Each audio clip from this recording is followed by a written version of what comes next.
नमस्कार, देवभूमि समाचार देख रहे हैं आप। आपके साथ मैं हूं स्वीटी दीक्षित। बुलेटिन की शुरुआत करेंगे महत्वपूर्ण जानकारी के साथ। दिल्ली दौरे पर सीएम पुष्कर सिंह धामी है। बता दें, निवेशक सम्मेलन का न्योता देने दिल्ली पहुंचे सीएम। उत्तराखंड में मंत्रियों के खाली पदों पर भी चर्चा संभव है।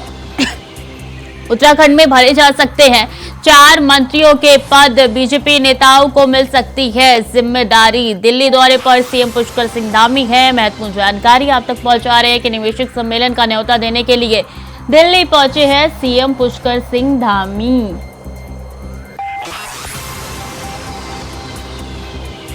तो दिल्ली दौरे पर सीएम पुष्कर सिंह धामी है। बता दें कि उनका जोरदार स्वागत किया गया। उत्तराखंड में भरे जा सकते हैं 4 मंत्रियों के पद और इस पर भी चर्चा संभव है। दिल्ली पहुंचकर इस पर चर्चा हो सकती है। आलाकमान के साथ बैठक इस पर की जा सकती है। तो दिल्ली दौरे पर सूबे के मुखिया है, उत्तराखंड के मुखिया है, निवेशक सम्मेलन का न्योता देने पहुंचे हैं सीएम पुष्कर सिंह धामी। और कहा यह जा रहा है कि प्रधानमंत्री नरेंद्र मोदी भी इस GIS समिट में शामिल हो सकते हैं और उसी का न्योता देने के लिए दिल्ली पहुंचे हैं सीएम पुष्कर सिंह धामी।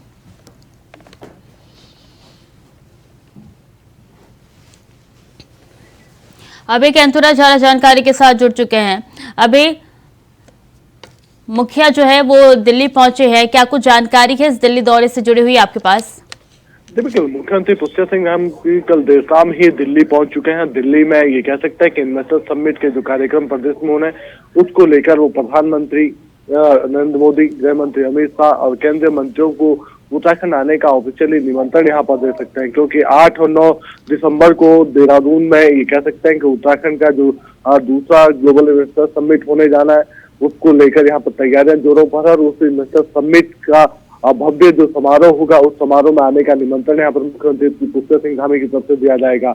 2018 के बाद ये दूसरा अवसर है जब राज्य में इन्वेस्टर समिट का आयोजन यहाँ पर हो रहा है, ताकि राज्य में निवेशक आ सके, राज्य में विकास की जो रफ्तार है वो बढ़ सके और निवेशकों के माध्यम से राज्य में निवेश के जरिए राज्य के जो युवा है उनको रोजगार यहाँ पर प्रदान हो सके। तो कोशिश यही है धामी सरकार की कि जो अभी तक जो निवेशक उत्तराखंड राज्य में आ रहे हैं, जिनकी तरफ से MOU साइन किए गए उनको धरातल पर उतारा जाए, उसकी इनकी जो समस्याएं अब तक सामने आई हैं निवेश से जुड़ी उनका यहाँ पर सॉर्ट आउट किया जा सके। तो उसका मुख्य प्रोग्राम ये कह सकते हैं कि 8 और 9 दिसंबर को देहरादून में होगा। FRI का वो कार्यक्रम स्थल यहाँ पर रहेगा। तैयारियां जोरों पर है और ये कह सकते हैं कि मुख्यमंत्री पुष्कर सिंह धामी का दिल्ली दौरा और भी कई मायनों में महत्वपूर्ण यहाँ पर समझा जा सकता है।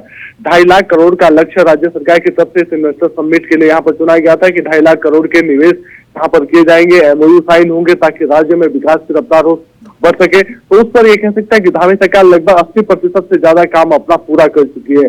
यानी 2,15,000 करोड़ के MOU अब तक धामी सरकार इन्वेस्टर समिट के मुख्य कार्यक्रम से पहले अब तक यहाँ पर साइन कर चुकी है, जो एक अपने आप में उत्साहजनक निर्णय समझा जा सकता है। क्योंकि उत्तराखंड में जिस प्रकार से निवेशकों के आने का उत्साह दिख रहा है, जो निवेशक यहाँ पर आए हैं जिन्होंने अब तक राज्य सरकार के साइन MOU साइन किए, उनको देख कर कहा जाता था कि जो लक्ष्य चुना है उस लक्ष्य के पार इस बार धामी सरकार यहाँ पर पहुंचेगी।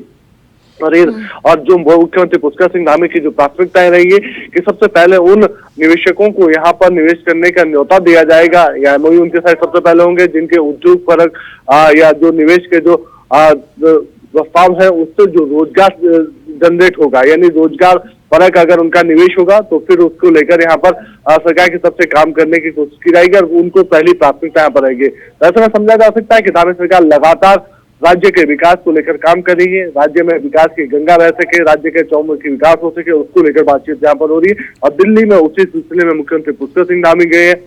प्रधानमंत्री नरेंद्र मोदी से मुलाकात संभव है, गृह मंत्री अमित शाह से मुलाकात संभव है, केंद्रीय मंत्रियों से मुलाकात का होगा। साथ में राज्य के जो मुख्य सचिव हैं डॉक्टर SS संधू, मुख्यमंत्री की जो सचिव है विनय शंकर पांडे, वो भी उनके साथ मौजूद हैं। तो ऐसा समझा जा सकता है कि पूरी तैयारी के साथ मुख्यमंत्री पुष्कर सिंह धामी दिल्ली में और उत्तराखंड राज्य के ग्लोबल इन्वेस्टर समिट को लेकर केंद्रीय मंत्री और जो सरकार के मुखिया उनको निमंत्रण दिया जाएगा। जी, खाली पदों पर भी चर्चा हो सकती है मंत्रियों के, ऐसा संभव है क्या अभय? जी बिल्कुल, एक संभावना यहाँ पर लगाई जा रही है कि मुख्यमंत्री पुष्कर सिंह धामी जब भी दिल्ली जाते हैं तो केंद्र में जो मंत्री हैं उनसे बातचीत रहेगी, पार्टी के आला नेताओं से बातचीत रहेगी और जो मंत्रिमंडल विस्तार की चर्चाएं जो जोरों पर हो रही है उन चर्चाओं को लेकर बातचीत यहाँ पर होगी। ये कह सकते हैं कि राज्य सरकार के मंत्रिमंडल में अभी भी 4 मंत्री कैबिनेट मंत्रियों के पद रिक्त है, दायित्वधारियों के पद रिक्त हैं। तो ऐसे में उन सब चीजों को लेकर बातचीत हो सकती है, क्योंकि लगातार सरकार पर भी दबाव बढ़ रहा है। ऐसे में चुनाव से पहले जो उम्मीद है कि राज्य सरकार के सभी मंत्री पद भरे जाने हैं ताकि पार्टी के जो वरिष्ठ विधायक हैं वो भी खुश हो सके, सरकार को एक हेल्पिंग हैंड मिल सके और राज्य में जो विकास के जो काम है वो तेज गति से धरातल पर उतर सके, उसको लेकर भी बातचीत यहाँ पर हो सकती है। तो ऐसे में संभव यही है कि जब मुख्यमंत्री जी दिल्ली में है तो ये चर्चा जोरों पर होने लगती है कि मंत्रिमंडल विस्तार यहाँ पर किया जा सकता है, जो अभी तक की जो तैयारी परफॉर्मेंस है उन सब चीजों को लेकर। इसके अलावा जो सबसे बड़ी बात है कि मुख्यमंत्री पुष्कर सिंह धामी दिल्ली में गए तो अभी जो हाल ही में जो सिंधियारा टनल रेस्क्यू अभियान जो सफल रहा है, जिसपे कह सकते हैं कि मुख्यमंत्री पुष्कर सिंह धामी लगातार मॉनिटरिंग करते रहे, प्रधानमंत्री का जो मार्गदर्शन मिलता रहा उसको इम्प्लीमेंट यहाँ पर करते रहे और ये रेस्क्यू अभियान 17 दिनों तक जो चला था वो सफल रहा, परिणाम सफल रहे 41 दिन। तो उस पर भी ये कह सकते हैं कि प्रधानमंत्री की तरफ से उनकी पीठ थपथपाई जा सकते हैं। राज्य सरकार का जो कामकाज रहा उस कामकाज को लेकर जो इस रेस्क्यू अभियान का जो काम रहा उस पर भी मुख्यमंत्री अपनी बात वहां पर रखेंगे। जी बिल्कुल। और हम देख रहे हैं कि लगातार CM Pushkar Singh Dhami JS summit को लेकर एक के बाद एक दौरे कर रहे हैं और ऐसे में दिल्ली का दौरा इनको भी काफी महत्वपूर्ण हो जाता है। तकरीबन 4 से 5 दिन और बचे हैं इस जेएस समिट को लेकर, कितने प्रतिशत तक कार्य पूरे हो चुके हैं और कितना होना भी बाकी है अभी? देखिए, राज्य सरकार की तरफ से इस ग्लोबल इन्वेस्टर समिट को लेकर 2.5 लाख करोड़ के निवेश का लक्ष्य यहाँ पर चुना गया था और अभी तक ये कह सकते हैं कि राज्य सरकार के जो विभिन्न दौरे हुए हैं, विभिन्न जो रोड शो विभिन्न शहरों में हुए हैं, चाहे उसमें आपका अंतर्राष्ट्रीय रोड शो का हो या फिर जो मेट्रो सिटी है उनके रोड शो, वहां पर राज्य सरकार को अभी तक जो सफलताएं प्राप्त हुई है 2,15,000 करोड़ के एमओयू अब तक राज्य सरकार साइन कर चुकी है। और ये कह सकते हैं कि अभी जो लक्ष्य बचा सिर्फ 35,000 करोड़ का एक लक्ष्य यहाँ पर बचा, जिसे उम्मीद है ये है कि जो मुख्य जो आयोजन होगा उस आयोजन से पहले उस लक्ष्य के और करीब यहाँ पर पहुंचा जाएगा और जब मुख्य आयोजन यहाँ पर होगा तो जो लक्ष्य राज्य सरकार ने चुना उस लक्ष्य से ज्यादा यहाँ पर एमओयू साइन होंगे, जो अपने आप में एक रिकॉर्ड होगा और उस रिकॉर्ड के माध्यम से यानी इन निवेश के माध्यम से राज्य में जो विकास की जो रफ्तार होगी, उद्योग बनाने की या दूसरे इंफ्रास्ट्रक्चर होगी वो और तेज यहाँ पर होगी और राज्य के युवाओं को रोजगार भी यहाँ पर मिलेगा। तो कह सकते हैं कि धामी सरकार लगातार युवाओं के हित के लिए, प्रदेश हित के लिए लगातार निर्णय ले रही है और ग्लोबल इन्वेस्टर समिट का जो आयोजन है वो उन्हीं निर्णयों में से एक बड़ा निर्णय है जो निकट भविष्य के लिए एक मील का पत्थर साबित होगा और राज्य के युवाओं को रोजगार राज्य के भीतर ही मिलना शुरू होगा। जी तो पीएम मोदी भी इस जेएस समिट में शामिल हो सकते हैं, इस लगातार ये आशंका जाहिर की जा रही है। देखिए, प्रधानमंत्री नरेंद्र मोदी को जिस प्रकार से निमंत्रण यहाँ पर दिया गया, जो उनके संकेत मिल रहे हैं पार्टी हाईकमान से जो बातचीत हो रही है उसमें कह सकते हैं कि 8 दिसंबर को जब मुख्य इवेंट यहाँ पर होगा तो उस इवेंट का जो शुभारंभ होगा प्रधानमंत्री नरेंद्र मोदी के द्वारा यहाँ पर किया जाएगा। वो स्वयं यहाँ पर मौजूद रहेंगे, इस दौरान केंद्रीय मंत्री भी यहाँ पर मौजूद रहेंगे और इसके अलावा जो दूसरी जो खबर निकल कर आ रही है यही है राष्ट्रपति द्रौपदी मुर्मू भी इस इवेंट में यहाँ पर आ सकती है और 9 दिसंबर का जो मुख्य आयोजन होगा उसमें भी राष्ट्रपति के आगमन की तैयारी हो सकती है। तो ऐसे में समझा जा सकता है कि प्रधानमंत्री नरेंद्र मोदी जब स्वयं उत्तराखंड में आएंगे और इन्वेस्टर समिट का शुभारंभ करेंगे तो निवेशकों के मन में राज्य की एक और छवि यहाँ पर जाएगी और उत्तराखंड राज्य में जो निवेश की जो रफ्तार है वो और बेहतरीन नजर आएगी। जी अभी अमूमन ये देखने को मिलता है अगर किसी भी राज्य में जब कोई कार्यक्रम हो रहा है तो उसमें अगर पहले नागरिक या फिर देश के मुखिया जब जुड़ जाते हैं तो और भी इसको प्रोत्साहन मिलता है और अगर पीएम मोदी भी इस कार्यक्रम में जुड़ेंगे तो हो सकता है कि विकास को और गति मिल सके उत्तराखंड में। बिल्कुल, ये संभव तो नहीं है बल्कि एक इतिहास के उन पन्नों का एक आंकड़ा दर्ज होने का काम करता है। जब प्रधानमंत्री नरेंद्र मोदी यहाँ पर आएंगे तो ऐसे में जो निवेशक यहाँ पर होंगे उन निवेशकों के मन में राज्य के प्रति एक और छवि यहाँ पर जाएगी और उत्तराखंड राज्य का जो परिस्थिति या भौगोलिक जो परिदृश्य है वो और यहाँ पर निवेशकों को लुभाने वाला होगा क्योंकि राज्य के कई ऐसे सेक्टर हैं जहाँ पर निवेशक अपने इस समय निवेश करने के लिए आतुर यहाँ पर दिख रहे हैं, चाहे आपका पर्यटन का सेक्टर हो, टूरिज्म का या दूसरे जो वेलनेस के सेक्टर हो, आयुष के जो सेक्टर हो, उन सब चीजों में इंफ्रास्ट्रक्चर क्षेत्र में राज्य के भीतर निवेश को लेकर लगातार बातचीत हो रही है और कई निवेशकों ने यहाँ पर आने का अपना निर्णय भी लिया है और यही परिणाम अब तक सफल भी दिखे हैं क्योंकि 2,15,000 करोड़ के अगर एमओयू साइन हुए वो इस बात का प्रमाण है कि राज्य के भीतर धामी सरकार निवेशकों के लिए बेहतर माहौल देने के लिए यहाँ पर तैयार है। उनके लिए पूरी जो सुविधाएं उन सुविधाओं को देती हुई नजर आ रही है। और जो औद्योगिक जो नीति राज्य की रही है उस नीति में कई बदलाव उसके तहत भी यहाँ पर किए गए हैं। यानी सिंगल विंडो सिस्टम के माध्यम से जो निवेशक यहाँ पर आएंगे वो अपने निवेशकों को अपने निवेश को आसानी से धरातल पर उतार पाएंगे और राज्य सरकार को उसका लाभ यहाँ पर होगा। राज्य के युवाओं को राज्य के भीतर ही रोजगार मिलने की जो संभावना है और यहाँ पर बढ़ जाएगी, क्योंकि मुख्यमंत्री पुष्कर सिंह धामी पहले ही कह चुके हैं कि पहले उन निवेशकों को यहाँ पर आमंत्रित किया जाएगा जो राज्य में ये रोजगार को जनरेट करने वाले होंगे और उस रोजगार के माध्यम से राज्य के जो युवा है उनको रोजगार यहाँ पर मिलेगा। तो मुख्यमंत्री पुष्कर सिंह धामी लगातार राज्य के विकास के लिए जो लक्ष्य चुनकर चल रहे हैं कि 2025 तक उत्तराखंड राज्य को शेष राज्यों की श्रेणी में शुमार करना है, तो उसमें ये कह सकते हैं कि बड़ा मील का पत्थर साबित होगा। जी ठीक है, बने रहिए यहाँ पे हमारे साथ, आगे भी आपका रुख करेंगे। तो बता दें 4 दिसंबर को होगी धामी कैबिनेट की बैठक। सचिवालय में सीएम धामी की अध्यक्षता में बैठक होने जा रही है। 1 दर्जन से ज्यादा प्रस्तावों पर मुहर लग सकती है। नजूल नीति प्राइवेट हेलीपैड पर लग सकती है मुहर। ग्लोबल इन्वेस्टर समिट को लेकर आ सकता है प्रस्ताव। तो अहम जानकारी आप तक पहुंचाना, जहां 4 दिसंबर को होगी धामी कैबिनेट की बैठक। सचिवालय में सीएम धामी की अध्यक्षता में ये बैठक होने जा रही है। कई ऐसे प्रस्ताव है जिसपे मुहर लग सकते हैं। 1 दर्जन से ज्यादा ऐसे प्रस्ताव है जिसपे मुहर लगने की आशंका जाहिर की जा रही है। तो 4 दिसंबर को बैठक होने जा रही है। अभी लगातार हमारे साथ बने हुए हैं। अभी 4 दिसंबर को ये बैठक, क्या कुछ महत्वपूर्ण होने वाला है इस बैठक में? जी बिल्कुल, मुख्यमंत्री पुष्कर सिंह धामी की अध्यक्षता में 4 दिसंबर को सचिवालय में एक कैबिनेट बैठक होगी जिसमें कई अहम निर्णय सरकार की तरफ से यहाँ पर लिए जा सकते हैं, जो कर्मचारियों के हित के भी होंगे, राज्य के विकास के लिए भी जरूरी निर्णय इनको समझा जा सकता है। क्योंकि मुख्यमंत्री पुष्कर सिंह धामी राज्य में ये कह सकते हैं कि कई ऐसे निर्णयों पर अभी तक काम करते नजर आ रहे हैं जो आने वाले दिनों में राज्य के भीतर क्रांतिकारी कदम या बदलाव के रूप में देखे जा सकते हैं। सबसे बड़ा फैसला नजूल भूमि को लेकर यहाँ पर धामी सरकार की तरफ से लिया जा सकता है। इसके अलावा जो इन्वेस्टर समिट इसी माह में आयोजित होना दिसंबर माह में, उसको लेकर यहाँ पर एक प्रस्ताव यहाँ पर लाया जा सकता है कि किस प्रकार से इस इन्वेस्टर समिट को सफल बनाया जा सकता है। साथ ही कर्मचारियों से जुड़े हुए कई ऐसे निर्णय यहाँ पर है जिसमें सेवा नियमावली में संशोधन जैसे महत्वपूर्ण कदम सरकार की तरफ से इस कैबिनेट बैठक में ले जाएंगे। और ये कह सकते हैं कि इस कैबिनेट बैठक की जो जानकारी सभी कैबिनेट मंत्रियों को दे दी गई है। 4 दिसंबर को सचिवालय में मुख्यमंत्री की अध्यक्षता में कैबिनेट बैठक होगी और उम्मीद ये कर सकते हैं कि जो अभी तक जो सूत्र बता रहे हो ये कि 1 दर्जन से ज्यादा प्रस्तावों पर इस कैबिनेट बैठक में मोहर लग सकती है और ये वो निर्णय होंगे जो राज्य में आने वाले दिनों में विकास को बढ़ाएंगे। साथ ही अधिकारियों की जो जिम्मेदारी होगी उसको भी तय करते हुए नजर होंगे। जी बिल्कुल, अभी बनी रहिए हमारे साथ, आगे भी आपका रुख करेंगे।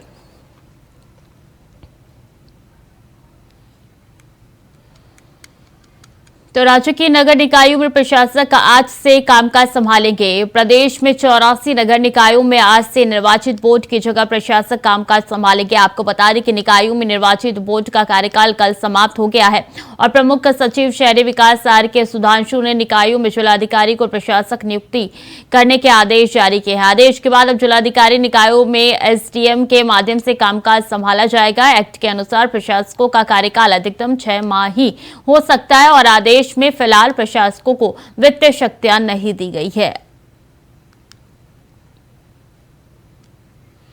अभी लगातार हमारे साथ बने हुए हैं। अभी आज से प्रशासक कामकाज संभालने जा रहे हैं नगर निगम का।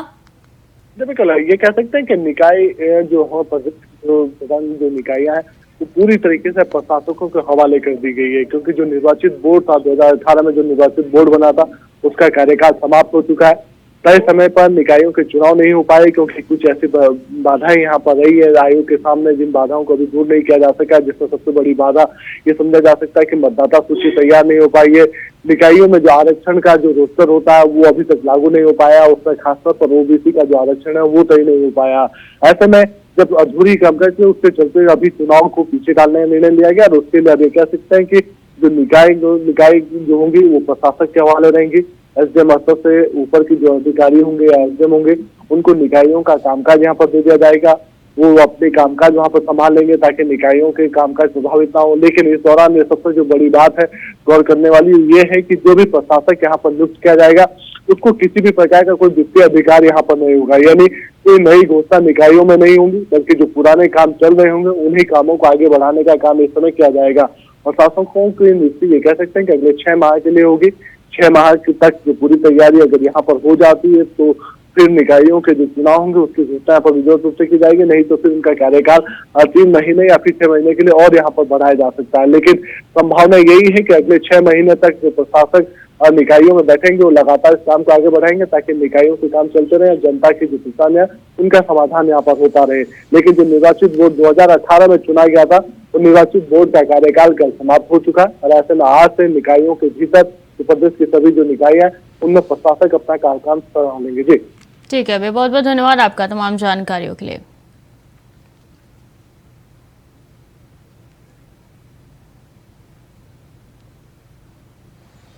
और उत्तराखंड में आज से निकायों का कार्यकाल खत्म हो रहा है और आज से सभी निकाय प्रशासकों के हवाले कर दिए गए हैं। आपको बता दें कि देहरादून नगर निगम ने अंतिम बोर्ड बैठक 30 दिसंबर को हुई थी और कार्यकाल 1 दिसंबर तक का ही था। वहीं बीजेपी के अनुसार ये कार्यकाल चुनाव की तैयारियां तेज कर दी गई है और आरक्षण की रिपोर्ट आते ही जल्द चुनाव करा दिए जाएंगे। लेकिन नगर निकाय चुनाव को लेकर के जो समिति थी जिसमें कि ओबीसी की जातिगत गणना करनी थी, उन सब चीजों पर जो है समिति जल्दी अपनी रिपोर्ट सरकार को सौंप देगी। तो निश्चित रूप से जो नगर निगम है, नगर पंचायत है, नगर पालिका है, वहाँ समय के अंतराल में कुछ समय बाद ही हम चुनाव करवाएगी सरकार। और हम इस प्रकार से हमारा ऑर्गेनाइजेशन काम कर रहा है, जिस प्रकार से हमारे मंडल की यूनिटें काम कर रही हैं, जो हमारी बूथ यूनिटें वो काम कर रही हैं। मुख्यमंत्री पुष्कर सिंह धामी के सचिव डॉक्टर सुरेंद्र नारायण पांडे नैनीताल जिले के दौरे पर रहे, जहां उन्होंने नैनीताल जिले में हो रहे विकास कार्यों को लेकर जिले के विभागों के सभी अधिकारियों के साथ कार्यों को लेकर समीक्षा बैठक की। वहीं बैठक के दौरान डॉक्टर सुरेंद्र नारायण पांडे ने अधिकारियों को निर्देश दिया कि अधिकारी जनता की समस्याओं को प्राथमिकता के साथ निस्तारण करे, समस्याओं के निस्तारण में देरी ना हो। वहीं बैठक के बाद प्रेस कॉन्फ्रेंस के दौरान डॉक्टर सुरेंद्र नारायण पांडे ने बताया कि उन्हें जिले के सभी अधिकारियों को निर्देश दिए गए हैं। विभागों में और विभिन्न जनपदों में शासन स्तर के अधिकारी जो है भ्रमण कर रहे हैं और उसके अंतर्गत जिले के विकास कार्यों की समीक्षा, विभिन्न योजनाओं की समीक्षा, रात्रि विश्राम और ग्रामीण भ्रमण के कार्यक्रम किए जा रहे हैं। आज हमने नैनीताल जनपद का जो रिव्यू किया है सुबह, उसमें विभिन्न विभागों की जो योजनाएं हैं उनका धरातल पर किस प्रकार से लाभ जनता को मिल रहा है और जो राज्य सरकार की योजनाएं हैं या भारत सरकार की योजनाएं हैं उसका किस प्रकार से सरलीकरण किया जाए, प्रक्रियाओं को किस प्रकार से सरल किया जाए और जन समस्याओं का किस प्रकार से समाधान किया जाए और विभागों के अधिकारियों को संवेदनशीलता के साथ कार्य करने के लिए बताया गया है।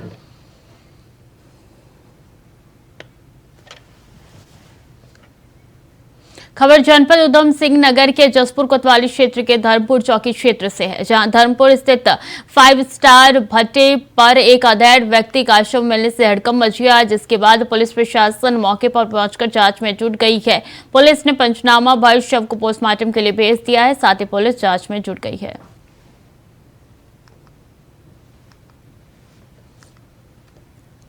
कोतवाली में सूचना मिली है कि ये 5 स्टार भट्टा है जो कि धर्मपुर चौकी में आता है और यहाँ पर एक चौकीदार था जो 65 वर्षीय व्यक्ति है, हरपाल सिंह। ये यहाँ पर पिछले 5-6 साल से चौकीदारी कर रहा था और ये सूचना मिली कि ये कल रात से ये मिसिंग है। तो इस सूचना पर भट्टा स्वामी और बाकी लेबर्स ने इसको आसपास जब तलाश किया तो वहीं जहाँ मिट्टी खुदी हुई थी वहीं पर उसके नीचे इसका शव मिला। तो इसमें प्रथम दृष्टया ये थोड़ा सा हत्या का मामला लग रहा है। खबर खटीमा से है, जहां ग्रामीण क्षेत्रों में विकसित भारत संकल्प यात्रा पहुंची। यात्रा के दौरान सभी ग्राम पंचायतों में बहुउद्देशीय शिविर के आयोजन किए गए। स्वास्थ्य विभाग, मत्स्य विभाग, उद्यान विभाग, गन्ना विभाग, नलकूप विभाग, खाद्य विभाग, पेयजल विभाग, समाज कल्याण विभाग, कृषि विभाग, बाल विकास विभाग ने स्टॉल भी लगाए। आयोजित कार्यक्रमों में विभागीय अधिकारियों ने उपस्थित लाभार्थियों को एलईडी के माध्यम से विभागीय जन कल्याणकारी योजनाओं की जानकारी प्रदान की। योजनाओं का व्यापक प्रचार प्रसार किया गया। कार्यक्रमों में लाभार्थियों ने विभिन्न योजनाओं के तहत मेरी कहानी मेरी जुबानी का अनुभव साझा किया। समस्त ग्राम पंचायतों ने हेल्थ कैंप भी लगाए, जिसमें लाभार्थियों का स्वास्थ्य परीक्षण भी किया गया।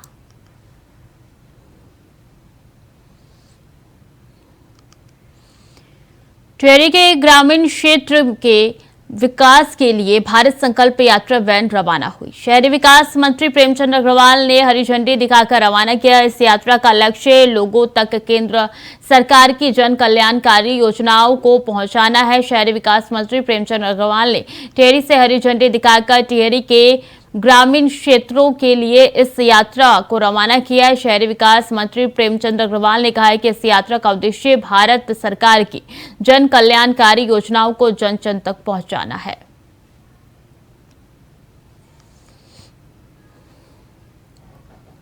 खबर लक्सर से है, जहां आबकारी विभाग में अवैध शराब कारोबार के खिलाफ अभियान चलाया जा रहा है, जिसके तहत एक बार फिर अवैध कच्ची शराब कारोबार का भांडाफोड़ हुआ है। आबकारी निरीक्षक मनोहर पटियाला की अगुवाई में लक्सर तहसील के प्रहलादपुर और अस्तमोली गांव के जंगलों में छापा मारा गया, जहां कच्ची शराब के आधा दर्जन भट्टियां और उपकरण पकड़े गए। मौके से कई हजार लीटर कच्चा लहान अवैध शराब बरामद किया है। आबकारी निरीक्षक मनोहर पटियाला ने बताया कि मुखबिर से मिली सूचना के आधार पर यह छापेमारी कार्रवाई की गई है।